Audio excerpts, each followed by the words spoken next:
For 7 years, the world has kept spinning, but for one man, locked away in a concrete box, time is not measured in years. It is measured in morning head counts, lockdown drills, and the long, silent hours between them. Today, Chris Watts lives in this maximum security prison. There are no family barbecues, no goodnight stories. His life is a strict, unchanging routine. The early morning wake-up call, the bland food served on a plastic tray, the profound isolation of a man living in protective custody, separated from other inmates due to his high-profile case. From behind these walls, Watts claims he is haunted by what he did, living every single day in agony and regret. 7 years after he murdered his entire family, Chris Watts lives in a maximum security prison in Wisconsin. Same crushing weight of what he did on August 13, 2018. Every day, screams can be heard from his cell, where he jolts awake in a cold sweat, his own voice echoing off concrete walls. For 7 years now, the nightmares have been his only visitors.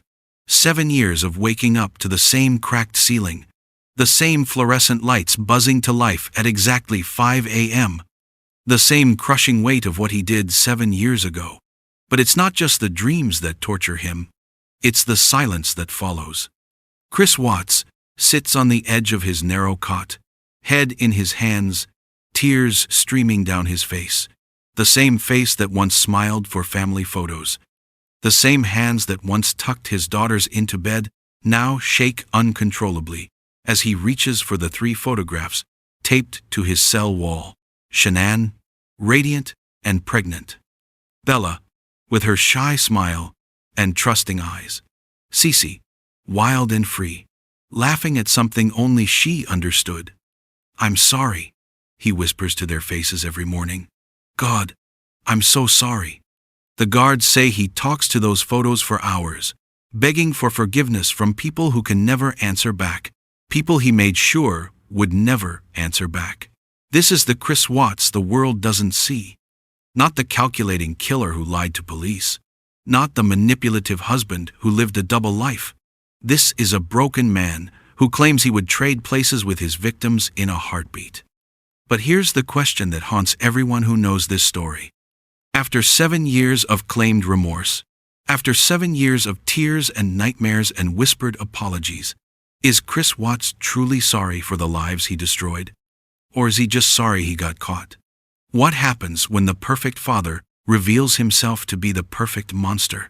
And can someone who committed the unthinkable ever truly be redeemed? All right, ready? Yeah. Hit it down there. Hit it, Bella. Hard. Hit it hard. Bend down and hit it. Come on. Oh! Nice.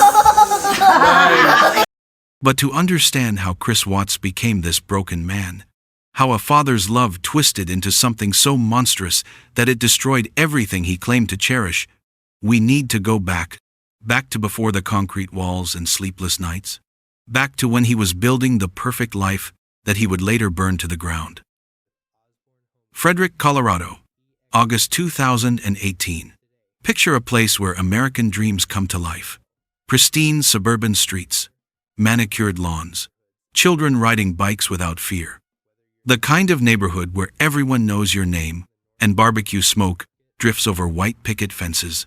On Saratoga Trail stood a beautiful 5-bedroom house, the kind that says, "We made it." Inside lived what appeared to be the most perfect family you could imagine. Shanann Watts was the heart of that family. At 34, she was pure energy, ambitious, loving.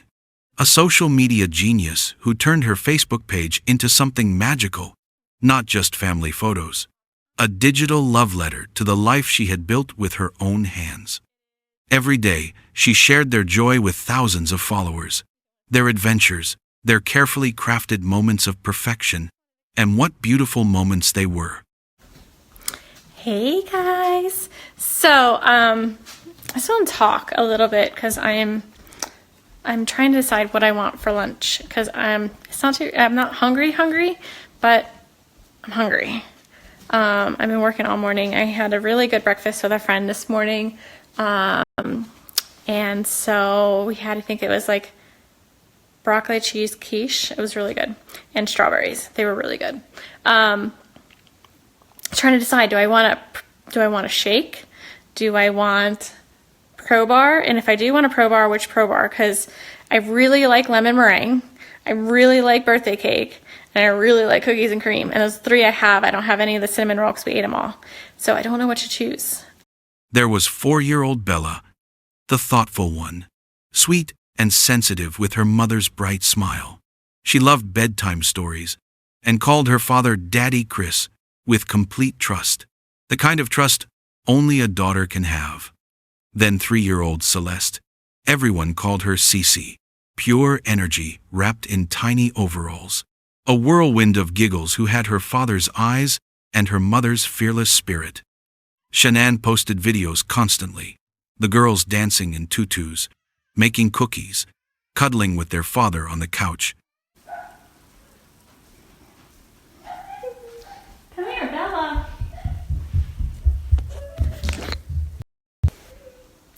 Santa's here, but the kids are freaking out. To anyone watching, these weren't just happy children. They were miracles. And they were about to become big sisters. Shanann was 15 weeks pregnant with their 3rd child, a son they'd named Nico. Her joy was overwhelming. After 2 daughters, she was finally getting the boy she dreamed of. Their family would be complete. At the center of this picture stood Chris Watts himself, tall, handsome, quiet in that strong, dependable way. On Shannon's Facebook, he was the steady rock to her vibrant energy, the hands-on dad who never missed bedtime, the supportive husband who encouraged her career. Shanann praised him constantly. Photos of him playing with the girls, videos of bedtime routines, pictures of him touching her growing belly with protective love. To the world, Chris Watts was everything a husband and father should be. No purse, Cece. No Hold on to purse. Daddy. Oh, don't do This it. is what Thrive Duo does to you. Cece's Oh my gosh. Thrive Duo with Cece. Sorry guys for the loud screaming. Your mom's on, Christina. Hi, Mama.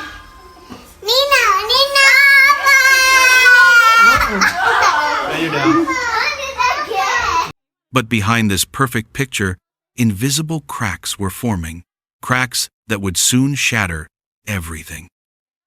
It began in the most ordinary place imaginable. At work. Chris Watts was a field technician for Anadarko Petroleum. It was here, in spring 2018, that he met Nicole Kessinger. She was 30. A geologist. Independent and confident. To Chris, drowning in debt and responsibilities, she represented everything his life wasn't. She was freedom. What started as workplace conversation became something dangerous. Text messages, private lunches, stolen moments. By summer, Chris Watts was living 2 completely different lives. At home, he played the devoted father, helping Shanann with her business, playing with Bella and Cece, rubbing his wife's pregnant belly, and talking about baby Nico. Tell me you love them. You're welcome. We love you. Say love you. Candy. Oh yeah, shoot, that's in here. But the moment he left for work, he transformed. He became the available man who could offer Nicole everything. A future with no complications. The level of deception was staggering. Every day, he had to remember which version of himself he was supposed to be. Every conversation carefully calculated. Every lie perfectly maintained. Then came the perfect opportunity. In late June, hoping to give her marriage breathing room, Shanann took the girls on a 5-week trip to North Carolina. On Facebook, she wrote about missing her husband. She hoped the time apart would make them appreciate each other more. She had no idea she was handing him exactly what he wanted. 5 weeks to live his fantasy without interruption. Those 5 weeks changed everything. Thank you so much for coming out here with me, Christopher. I'm having a wonderful time. You mean a lot to me. and I'm glad that you're having a blast. I am so out of breath. Chris and Nickel were practically inseparable. He even took her to the family vacation cabin, the same cabin where he'd made memories with his wife and children. He was auditioning her for the role of his new partner in the very places he'd built a life with the family he was planning to abandon. Shanann and the girls returned later, and life continued as usual. But the affair wasn't the only crack in their facade. The Watts family was drowning in debt. The mortgage was crushing. 2 car payments, student loans, credit card debt that kept climbing. They declared bankruptcy 3 years earlier, but nothing had changed. The perfect life Shanann showcased came with a high price tag. Chris felt the weight of every bill, every payment. The pressure was suffocating. In his twisted mind, his family had become an anchor. The children who needed constant care. The baby on the way who would only add to their expenses. His secret life offered escape from all of it. A future with no debt, no responsibilities, no complications. In August, Shanann had a short business trip, which gave Chris time to spend with Nickel. On the evening of Saturday, August 11, 2018, Chris Watts hired a babysitter for their 2 young daughters, Bella and Celeste. While the babysitter cared for the children at the family home, Watts went on a date with his mistress, Nickel. Chris Watts informed the babysitter that he was attending a Colorado Rockies baseball game with coworkers. However, he instead spent the evening with Nickel at a local bar.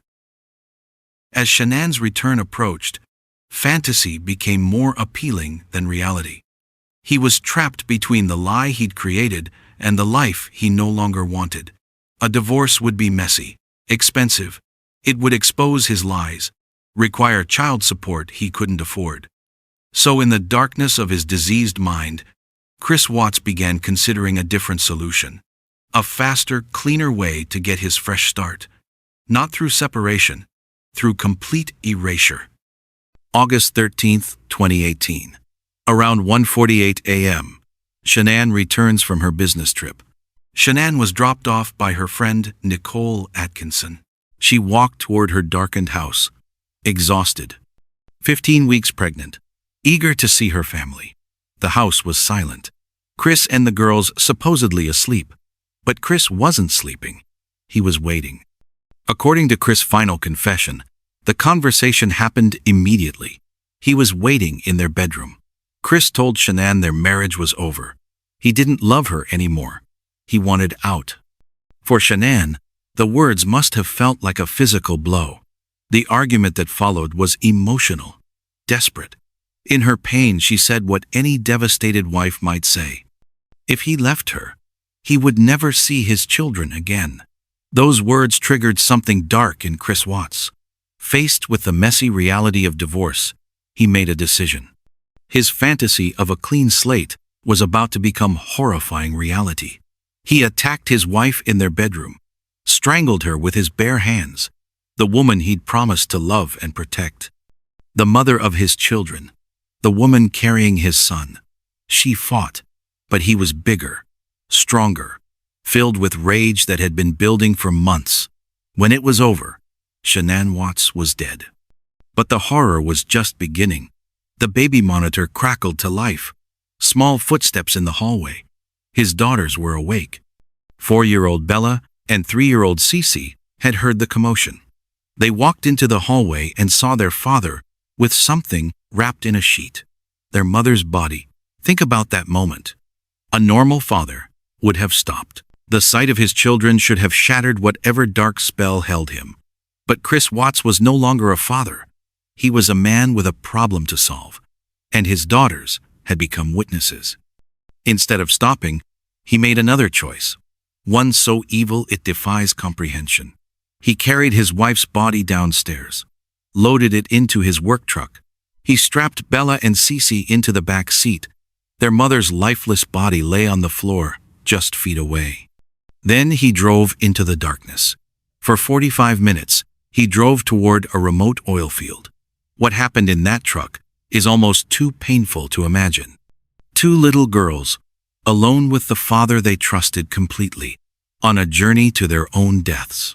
As the sun rose, He arrived at an abandoned oil site. First, he buried Shanann in a shallow grave. His daughters watched. They asked what he was doing to Mommy. Then, one by one, he ended their lives. He smothered 3-year-old Cece with her favorite blanket. The same blanket that was supposed to keep her safe. He dropped her tiny body into a crude oil tank. Bella witnessed it all. She knew what was coming. Her last words were a plea that haunts anyone who hears this story. "Daddy, no." He killed her too. Dropped her body into another tank. As Colorado woke to another normal day, Chris Watts drove home. The erasure was complete. His family was gone. He had his clean slate. Now he just had to convince the world he was the heartbroken victim. The first thing Chris did after murdering his entire family wasn't call police.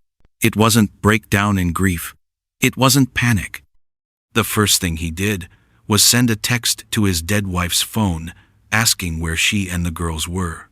He was already building his alibi, already crafting the lie that would make him appear innocent. The performance had begun. But he hadn't counted on Nicole Atkinson. Nicole was Shanann's closest friend. They had plans that morning, a doctor's appointment. Nicole tried calling and texting Shanann, but got no response. When Shanann didn't answer, Nicole knew something was wrong. Shanann was always connected, always responding, always on schedule. Nicole drove to the house. When no one answered, she called police. County Communications, this is Cece. Hi, Cece. My name's Nicole, and I'm calling because I'm concerned about a friend of mine. I dropped her off at her house at 2 in the morning last night because we were out of town together, and we were on the way back from the airport, and she was having issues, and she's pregnant. And I haven't been able to get a hold of her this morning, and I've gone to her house, and her car's there, and stuff like that, but she won't answer the door, she won't answer phone calls, she won't answer text messages, and I'm just really, really concerned. And she had a doctor's appointment this morning, and she didn't go to it, and I don't know what to do. I've called him and talked to him, and he said that she went on a play date with her other 2 daughters, but, like, if she went on a play date, they're both in car seats. Why would she not take her car? Perfectly understandable. Do you happen to know her address, Nicole? I'm asking to stand outside her house. It's 2825 Saratoga Trail in Frederick. And then I said, like, Chris, can you just come home and check to make sure she's okay? Because the shoes she wears every single day are right inside her door. Okay. And he was like, yeah, I'll be there in 3 minutes. Well, that was 45 minutes ago. And I called him and asked him again, can you please come home? And he's like, I'm 45 minutes out. Okay. By the time officers arrived, Chris had hours to prepare. And what a performance it was. Body cameras captured everything. Chris, the worried husband, calmly walking through his house, pointing out clues like a detective. Her purse is here. Her keys are here. Her phone is upstairs. His voice was steady, businesslike. No panic, no desperation. He suggested maybe Shanann had taken the kids to a friend's house. Maybe the park. Maybe she was upset about something. He wasn't behaving like a man whose family had vanished. He was behaving like someone solving a minor inconvenience. Then came his first mistake. A neighbor mentioned security footage. It showed Chris's truck leaving unusually early, loaded with what appeared to be heavy items. The moment Chris heard about that camera, his composure cracked, just for a second. But enough for trained eyes to notice. He knew that camera had recorded him loading his family's bodies. This is him at 517.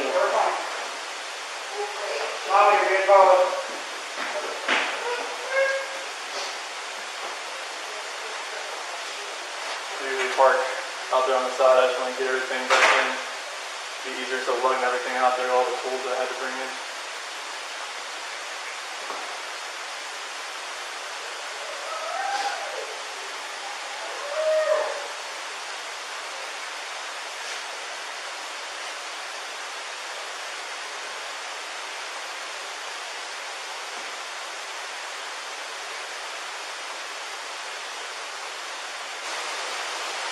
And it doesn't look like he came from right here. It looks like he came from down the street.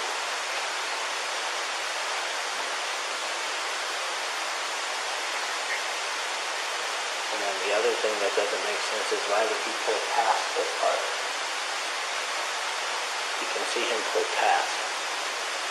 It just seems kind of odd to me. Why would he pull the truck up and go to the garage? Right. Yeah, I've never seen him pull back.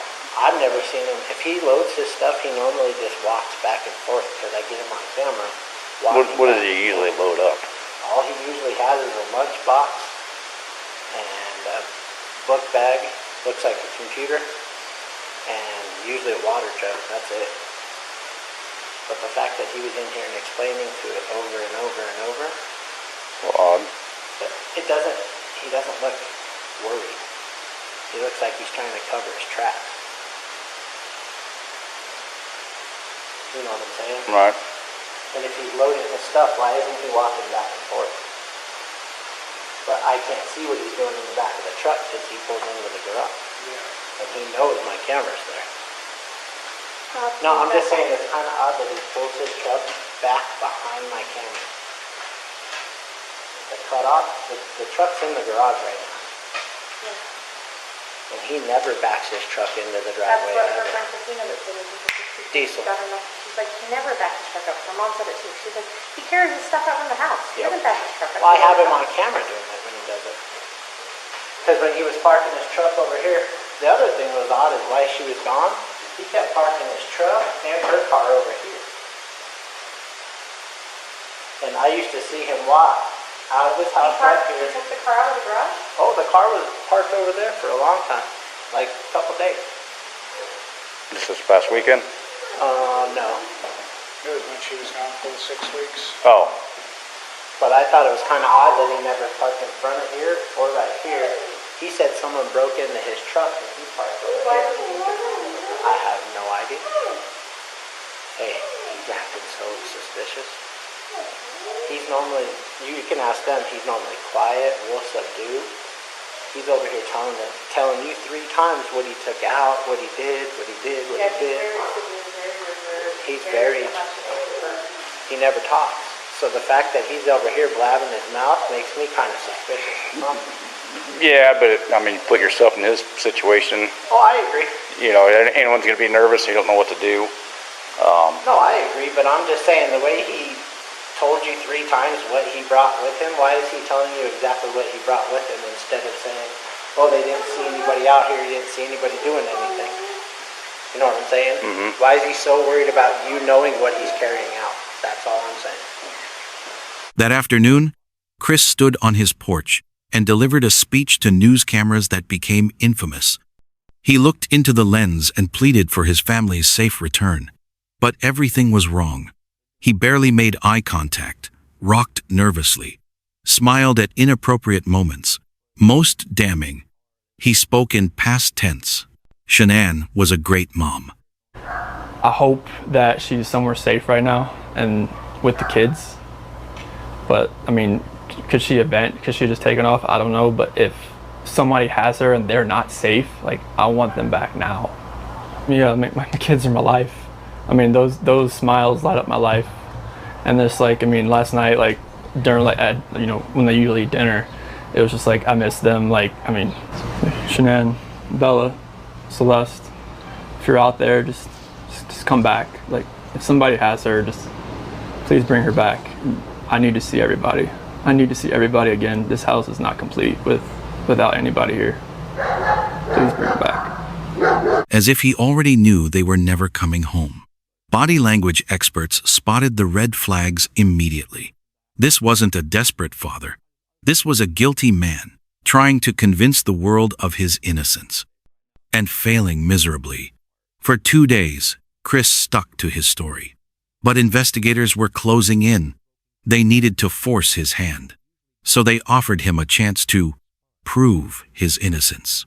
A polygraph test. Chris Watts believed he was smarter than everyone. He'd fooled his wife for months, fooled his girlfriend, fooled his neighbors. A simple lie detector test, he could handle that. It was the most catastrophic miscalculation of his life. The results weren't just failure. In the examiner's words, they were the most deceptive responses I've seen in 20 years. When investigators returned, they changed their approach. no more pressure. Instead, they offered understanding. They suggested maybe something happened beyond his control, offering him a narrative. I didn't lie to you on that polygraph, I promise. Chris, I know. stop. It's time. Just stop for a minute. Take a deep breath. I want you to take a deep breath right now.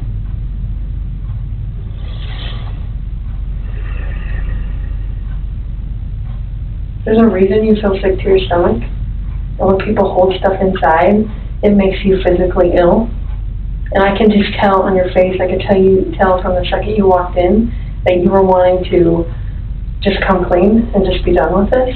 And I appreciate that because you knew sitting down in that chair that you weren't going to pass today.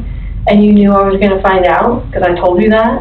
And then you continued to stay knowing that you could, at the end, say, you know what? I just need to get this off my chest. Everything that I have told you, I did not lie on this polygraph. I don't know how much I could tell you right now. Like, I did not. It's not even an option right now because you did not pass the polygraph. So I know you were being deceptive. So that's not even an issue right now. The issue right now is what happened to Shanann, Bella, and Celeste. For hours, he resisted. Finally, he made a request that changed everything. "Can I talk to my dad?" His father was later brought into the interrogation room where Chris Watts was sitting. With his father there for support, Chris began to confess. Sure. She heard him? Yeah. And then I can tell her. Well, no, I can tell her. You're her. Did they leave after that for a long time?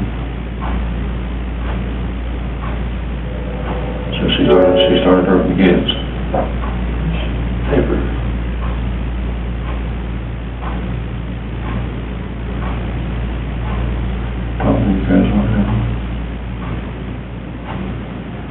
But what came out wasn't truth.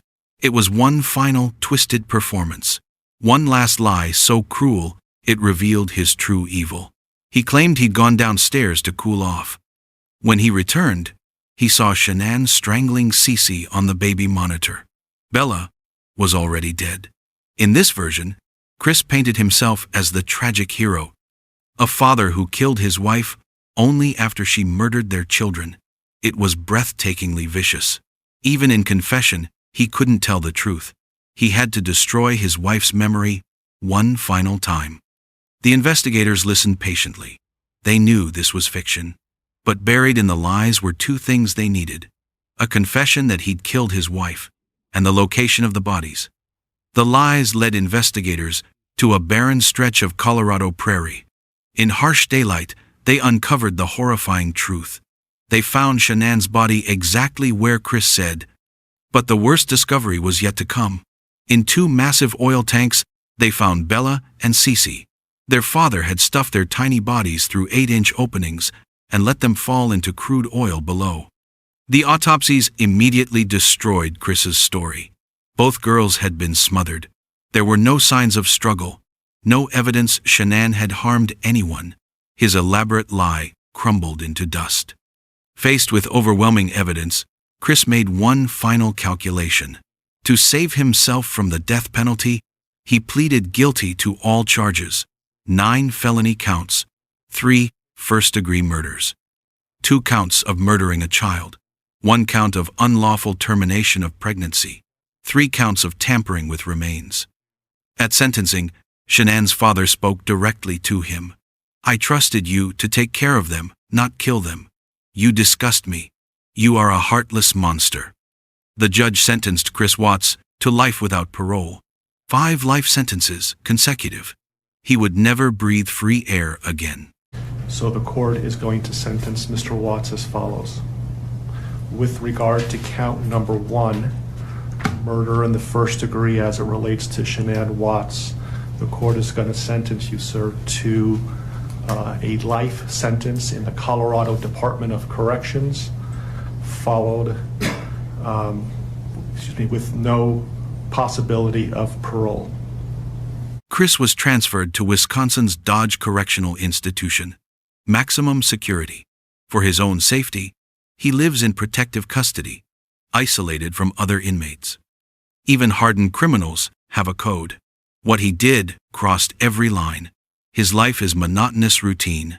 Wake before dawn, eat what he's given, work a small prison job, exercise alone, read, sleep, every day identical. From his cell he's written letters claiming he found God, says he's haunted by what he did, lives in hell on earth of his own making. He keeps pictures of Shannon, Bella, and Cece on his wall, claims he talks to them every morning and night, asking forgiveness. But is this genuine remorse?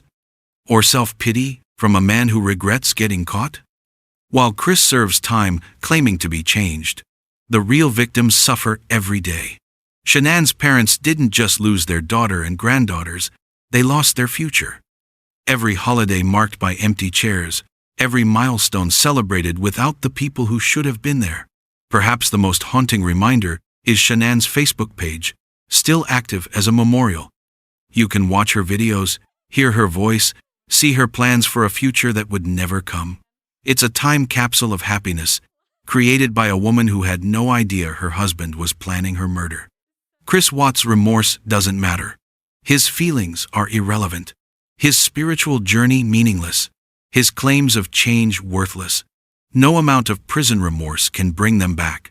No religious conversion can undo what he did. No carefully crafted letters can resurrect the family he destroyed for 6 weeks of freedom. The only truth that matters is this. Chris Watts traded 4 lives for a fantasy. He murdered his pregnant wife and daughters because divorce seemed too complicated. He is exactly where he belongs. In a concrete box, forgotten by the world, living with consequences of his choices. 7 years later, the world has moved on. But for the families who lost everything, the pain remains as fresh as August 13th, 2018. The day a perfect father revealed himself to be the perfect monster. And no amount of claimed remorse will ever change that. What do you think? Can someone who committed such unthinkable acts ever truly be redeemed? Or is Chris Watts simply playing his longest con yet from behind bars? Share your thoughts in the comments below. And if this story moved you, don't forget to like, subscribe, and hit that notification bell for more true crime stories that expose the darkness hiding behind perfect facades.